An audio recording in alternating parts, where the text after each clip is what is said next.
pessoal, tudo bem com vocês? Me chamo Lucas José e sou graduando do último período do curso de Letras Português e Inglês pela Universidade Potiguar. Para esta sequência de vídeos, eu e meus colegas de curso, Fábio Roberto, Nicolas Melo e Yasmin Saraiva, preparamos um mini curso sobre a obra em verso do Carlos Drummond de Andrade, um dos maiores poetas da literatura de língua portuguesa. Neste vídeo de agora, nós vamos iniciar a resolução de uma lista de exercícios sobre os poemas do Drummond. Então, aqui na descrição, vocês vão encontrar o link para essa lista. E a minha recomendação é que vocês tentem fazer antes, né, sozinhos em casa, e depois venham acompanhar os vídeos. E aí vocês vão ver como foi o meu raciocínio para chegar às respostas, certo? Caso você não tenha interesse em fazer Enem, vestibular, né, ainda assim eu recomendo que você permaneça aqui, porque a gente vai ter acesso a alguns poemas que não lemos durante as nossas aulas de discussão sobre a obra do Drummond. Então, fiquem com a gente e vamos lá!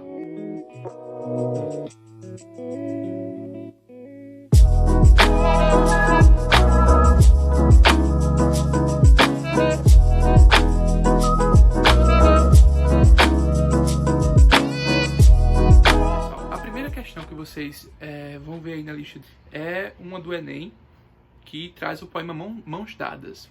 Este poema, Mãos Dadas, está no livro Sentimento do Mundo. Este daqui, né, que a gente teve a oportunidade de analisar mais a fundo. E o Sentimento do Mundo, como vocês devem saber, é o livro em que o Drummond começa a se voltar para um olhar mais atento à sociedade, às questões que ocorriam naquela época, né, como a Segunda Guerra Mundial, a ditadura de Vargas, nazismo, fascismo, tudo isso. Então é quando o mundo começa a adentrar dentro da poesia dele e o coração dele deixa de ser mais vasto que o mundo, né? A gente acompanha o momento em que ele percebe que não, o coração não é tão vasto assim, como a gente viu lá no poema Mundo Grande. E aí, né, a gente tem um poema Mãos Dadas, outro muito conhecido dele. Então vamos lá, Mãos Dadas. Não serei o poeta de um mundo caduco, também não cantarei o mundo futuro. Estou preso à vida e olho meus companheiros. Estão taciturnos, mas nutrem grandes esperanças. Entre eles, considero a enorme realidade. O presente é tão grande, não nos afastemos. Não nos afastemos muito, vamos de mãos dadas. Não serei o cantor de uma mulher, de uma história. Não darei suspiros ao anoitecer, a paisagem vista na janela. Não distribuirei entorpecentes ou cartas de suicida. Não fugirei para ilhas nem serei raptado por serafins. O tempo é a minha matéria. O tempo presente, os homens presentes, a vida presente. Então, né, a gente dá para perceber muito bem que o Drummond, além de se voltar para o mundo, né, para o que estava acontecendo ali, o engajamento político-social, ele também convoca os seus pares, né, os seus pares poetas, para também cantar esse mundo presente. Né? Ele fala no início, não seria o poeta de um mundo caduco, ou seja, do passado, também não cantaria o mundo futuro. Estou preso à vida e olho meus companheiros. Essa é a matéria, né? Essa é a matéria da minha poesia. E aí, é interessante a gente pensar nesse poema, porque essa ideia das mãos dadas ficou no imaginário brasileiro, né? Tanto que quando o Bolsonaro foi eleito em 2018, se propagou muito essa imagem aí que vocês estão vendo de duas mãos dadas, né, e ninguém solta a mão de ninguém. E atrás dessas mãos há uma flor, né? E essa flor também é uma imagem muito associada à poética do Drummond, lá naquele poema da Flor e a Náusea, que a gente já discutiu anteriormente aqui. Então percebam como essas imagens, esses símbolos poéticos que foram criados por Drummond e para os quais ele tinha muita angústia, né? Ele não sabia qual era o lugar da linguagem poética dentro do engajamento político-social. Esses símbolos poéticos permaneceram e até hoje ecoam no nosso imaginário. E aí vamos ver o que a questão do Enem pede, né? Foi do Enem de 2014. Escrito em 1940, o poema Mãos Dadas revela um eu lírico marcado pelo contexto de opressão política no Brasil e da Segunda Guerra Mundial. Em face dessa realidade, o eu lírico... Aí vamos lá, né? Letra A. Considera que em sua época o mais importante é a independência dos indivíduos? Essa aqui a gente já pode descartar de vez, né? Só pelo título a gente percebe que o que o poeta quer é dar as mãos aos seus pares, né? Então a gente já corta. B. Desvaloriza a importância dos planos pessoais na vida em sociedade? Ele não faz isso aqui, né? Pelo contrário. O Drummond, por mais que ele tenha essa linha engajada, ele tenha tentado se engajar, né? E a gente sabe que isso é um desafio muito grande para esse eu lírico que é um ghost, que é impossibilitado de agir, se sente à parte, né? Um outsider da sociedade. Então ele nunca deixou esses planos pessoais para trás e em nenhum momento ele quer que a poesia seja só engajamento social, né? Mas é aquela coisa, a dinâmica da poesia do Drummond entre o eu e o mundo. Quando ele percebe que o mundo exige esse engajamento, ele vai lá e se joga para esse mundo político, social, de muitas tensões. Então a B também a gente pode cortar. E a C, né? Reconhece a tendência à autodestruição em uma sociedade oprimida? Essa é aquela questão, é uma alternativa que, se você for procurar alguma coisa no poema, você não vai encontrar nenhuma referência, né? Assim, quando fala autodestruição, né, a gente pode pensar, por exemplo, no verso que diz: não distribuirei entorpecentes ou cartas de suicida. Mas ainda assim é uma referência muito, muito solta, né? É um elemento que é muito à margem do poema. Então a gente tem que ter cuidado para não se apegar a esses elementos quando for realizar uma questão e terminar marcando um distrator, né, como esse. Aí a letra D. Escolhe a realidade social e o seu alcance individual como matéria poética. É exatamente esta alternativa, né? Tá bem alinhado não só ao poema que o Enem trouxe aqui para análise, mas também a esse momento da carreira do Drummond. E a letra E. Critica o individualismo comum aos românticos e aos excêntricos. Não, ele não faz nenhuma menção aos românticos no poema, né? E aí, pessoal, logo abaixo vocês vão ver uma questão que é de outro vestibular, né, lá da Unifor, lá do Ceará, e ela traz um trechinho desse mesmo poema, né, não traz ele todo. E o trechinho que ele traz é o seguinte: não serei o poeta de um mundo caduco, também não cantarei o mundo futuro. Estou preso à vida e olho meus companheiros. Estão taciturnos, mas nutrem grandes esperanças. Entre eles considero enorme realidade. E aí vamos ver o que pede o enunciado, né? Os versos acima do poema Mãos Dadas, de Carlos Drummond de Andrade, prendem-se a uma fase de sua poesia na qual o poeta mineiro, então, ele traz esse trechinho do poema do Drummond e ele não vai querer necessariamente que você se prenda a ele, mas vai exigir que você tenha um conhecimento da própria trajetória de publicação do autor, né?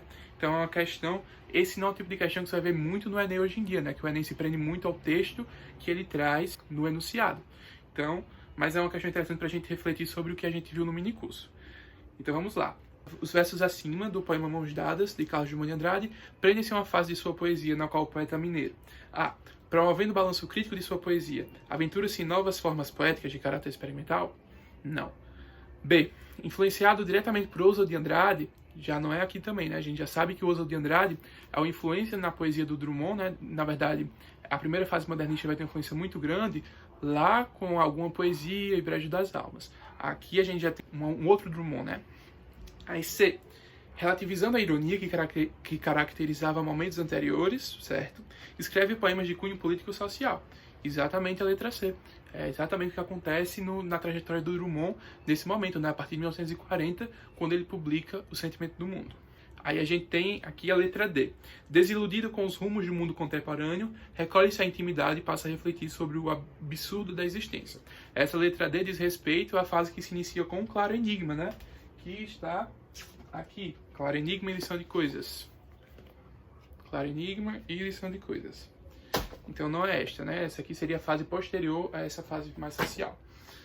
Já na casa dos 70 anos, entrega-se ao memorialismo em tom de crônica, revendo suas experiências juvenis. Isso aqui poderia estar mais ou menos ligado à última fase do Drummond, né? Essa parte mais memorialística, mas essa descrição também é um pouco desarrazoada, certo?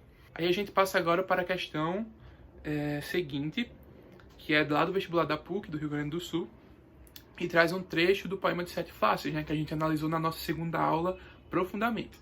Então vamos lá, ele traz o início do poema. Quando nasci, um anjo torto desses que vivem na sombra disse: vai, Carlos, se goste na vida. As casas espiam os homens que correm atrás de mulheres. A tarde talvez fosse azul, não houvesse tantos desejos. E aí ele diz, né, o enunciado. O enunciado é para você completar uma lacuna. Esse também não é o tipo de questão que você vai ver no Enem hoje em dia. Um dos traços da poesia de Carlos Drummond de Andrade, como demonstram os versos acima, é entre as estrofes, o que nos oferece uma ideia de fragmentação da realidade. Esse é um aspecto que a gente comentou muito na nossa análise, né? Lembro que quando a gente viu o poema pela primeira vez, a primeira coisa que eu perguntei foi: nossa, gente, vocês sentem alguma ideia de desconcerto, de falta de unidade entre as estrofes? Porque é realmente essa a primeira impressão que a gente tem.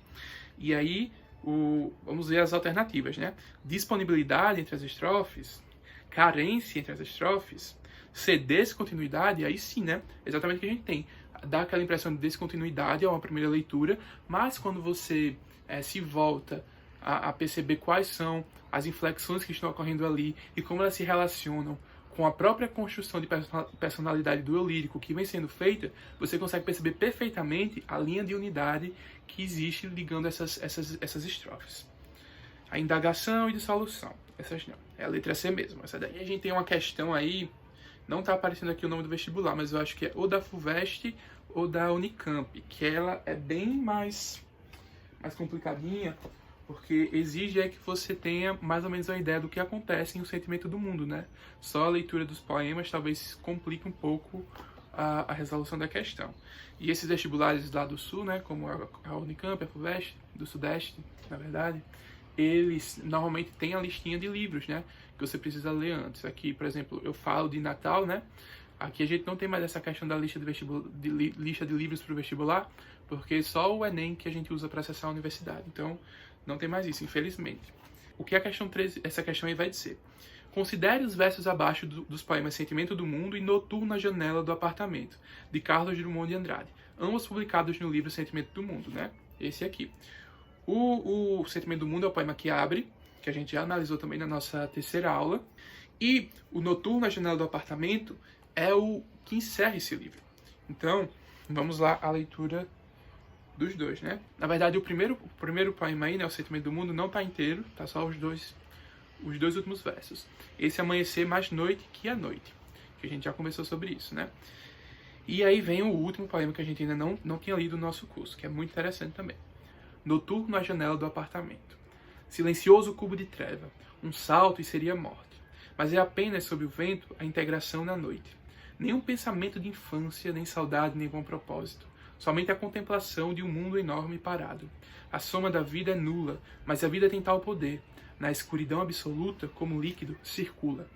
Suicídio, riqueza, ciência, a alma severa se interroga e logo se cala. E não sabe se é noite, mar ou distância, triste farol da ilha rasa. E aí, vamos ver o que pede o enunciado, para a gente já fazer os comentários sobre os poemas, pensando no que o comando da questão pede exatamente, né? Considerando a obra Sentimento do Mundo em seu conjunto, e tendo em vista que os primeiros versos transcritos pertencem ao poema que abre e dá título ao livro de Drummond, e o que o segundo poema citado integralmente corresponde ao fechamento do volume, é correto afirmar que... Então, ele não deu nenhum encaminhamento específico no comando, né? Só que o que a gente vai ver aqui, nesse poema Noturno na Janela do Apartamento? A gente tem o eu lírico, que está no seu apartamento olhando pela janela, né? E aí ele vê a noite e ele tem um impulso de se matar, né? O suicídio aparece aí. Então, lembra quando a gente leu O Sentimento do Mundo, aquele poema? A gente viu que aquela noite que aparece no final nos dois últimos versos do poema, ela vai perpassar o livro inteiro, né? É uma noite que representa a angústia do eu lírico que está nesse mundo em caos, em colapso, com guerras e ditaduras e assim vai. E aí quando ele olha para a janela, né, a gente vê esse desejo de suicídio. E aí quando a gente vai ler o resto do poema, a gente percebe que por mais que faça parte desse livro mais social do Drummond, a gente vê que ele lida muito bem com dores íntimas, né? Então, para um poema social, para um livro social, a gente normalmente espera essa coisa mais engajada, mais política, mas aqui não há isso diretamente, né? Até porque lembrem-se de como é o engajamento social do Drummond. É um engajamento que vai mesclar a dor do eu com a dor do mundo. Então, toda a poesia do Drummond é plasmada nessa dicotomia entre o eu e o mundo. Quando o mundo exige esse engajamento político-social, esse engajamento vai interferir totalmente no modo como o lírico se sente. Então, a gente vai ter muito bem articulado esse íntimo com o exterior. E aí, nesse poema, que a gente tem é justamente isso. Esse lírico que contempla a janela na noite e tem logo o ímpeto de se matar, né? Silencioso cubo de treva. Um salto e seria a morte. Só que perceba, na estrofe, que primeiro vem essa ideia de morte, né? De se matar. E logo depois ele fala, mas é apenas sob o vento a integração da noite. Então, aquele primeiro impulso, aquele convite ao suicídio, logo se transformou em uma mera constatação, né? A integração da noite. Aí a gente continua o poema. Nenhum pensamento de infância, nem saudade, nem bom propósito. Somente a contemplação de um mundo enorme e parado. Então não tem nada ali, realmente é só a contemplação. E aí na estrofe seguinte, a gente tem uma estrutura parecida com a da primeira estrofe, né? A soma da vida é nula. Ou seja, se a gente for pensar na primeira estrofe, corresponde à ideia do suicídio, né? Um salto e seria a morte. A soma da vida é nula. Mas aí vem uma oração adversativa, mas a vida tem tal poder. Então, o tempo inteiro aqui nesse poema, a gente tem constatações negativas que são contrapostas com constatações positivas, né? Assertivas. E aí, a penúltima estrofe, na verdade, né? Também tem essa construção, né? Algo negativo e depois o positivo. A alma pensa, né? Suicídio, riqueza, ciência. A alma severa se interroga e logo se cala. E não sabe se é noite, mar ou distância. E aí o último verso mesmo do poema, né? A última estrofe, que é formada por um único verso, diz: triste farol da ilha rasa. E aí é muito interessante a gente pensar nessa imagem do farol, né? Porque ela se relaciona um pouco com o título. O título diz: noturno na janela do apartamento. E aí, se a gente pode comparar a figura do apartamento, do edifício, com a figura do farol. O farol fica lá na ilha, isolado, né? Iluminando o caminho para as navegações. E o apartamento, o edifício, fica na cidade, né? Mas também é elevado. E dentro de cada apartamento a gente tem também aquele ser que se isola do mundo e reflete, né? Como esse daqui que olha pela janela e pretende se matar. Esse farol ainda é uma figura interessante, porque se a gente pensar no funcionamento do farol, ele serve para iluminar, né? Então, enquanto no poema a gente tem muito frequente a imagem de morte, de noite, que é contraposta com aquelas imagens que logo vem à tona de vida, né? Tipo, é apenas sobre o vento a integração da noite, mas a vida tem tal poder, como o líquido circula, a gente percebe que esse funcionamento é a mesma coisa do farol, porque o farol ele fica circulando, né? E tem um dado momento ele ilumina aquela parte e deixa essa aqui escura. Depois ela vem, ilumina essa e deixa essa escura. Então, o que acontece no poema é justamente esses momentos de iluminação e de escuridão do pensamento do eu lírico. Ora ele quer se jogar, ora ele quer viver. E aí, no final ele diz, né? Triste farol da ilha rasa. Então, mesmo que seja a gente tem essa oscilação entre a felicidade, né? Felicidade não, entre aquela negatividade do se jogar e a positividade de que a vida continua, tal qual o farol que ilumina e escurece, no final ainda há uma tristeza aí, né? Há uma espécie de pessimismo no poema. Tendo em mente isso, né? Vamos analisar as alternativas. A oposição de base dos poemas reside nas imagens contrapostas de luz e trevas, manifestando o tema do pessimismo acerca da condição humana. É exatamente essa alternativa, né? A gente tem essa oscilação o tempo inteiro. Por mais que o poema esteja todo, se passa a noite, né? E a gente possa pensar que não há nenhuma luz aí, há o farol que ilumina e há também a consciência do indivíduo, né? Que vai de momentos de escuridão, de querer se matar, e movimentos de iluminação, né? De querer viver. E aí manifestando o tema do pessimismo acerca da condição humana. Pessimismo porque no final, o farol, por mais que oscile, ele ainda é triste, né? O eu lírico ali do poema, ele se coloca como esse farol. E o farol, é interessante ainda pensar naquela questão do Ghost, né? O farol numa ilha, isolado, e o Ghost também como esse ser observador, que fica na própria ilha dele, né? Então perceba como essa questão do Ghost, que a gente vê lá no poema de Sete Faces, permite muitas leituras e leituras de outros poemas do Drummond. Aí, letra B. O percurso figurativo nos poemas é marcado apenas pelas imagens da noite, associadas às ideias de negatividade e de esperança para a humanidade. Aí que está, né? O poema não está centrado só na imagem da noite. A gente já viu aqui que tem imagens de luz, né? Como a do farol. Ele fala aqui também sobre riqueza, ciência, enfim. Ele desperta outras imagens além da imagem da noite. Então não seria essa letra B, seria até agora a letra A, né? C. A unidade de sentido do conjunto dos textos poéticos reside na clássica oposição entre luz e trevas, sendo que o percurso figurativo manifesta o tema da maldade? Não. Como a letra A é a mais adequada, né? Porque essa letra A fala sobre o pessimismo, né? Aqui fala sobre o tema da maldade, não é bem isso que a gente vê no poema. Aí a D. As imagens de luz e trevas significam a luta eterna entre o bem e o mal, o que se confirma no verso suicídio, riqueza, ciência, que sugere o impasse do eu lírico. Não é essa luta entre o bem e o mal, né, que a gente tá vendo aí. É a luta do indivíduo contra o mundo, que é o que embasa toda a obra do Drummond. Então é isso, pessoal. Essas foram as questões desse primeiro vídeo. A gente vai continuar a analisar mais questões no próximo, e que vai ser o nosso último, né? Então obrigado por acompanhar a gente até aqui. Se vocês tiverem alguma dúvida, podem deixar nos comentários que a gente tenta responder depois. Até mais. Tchau, tchau.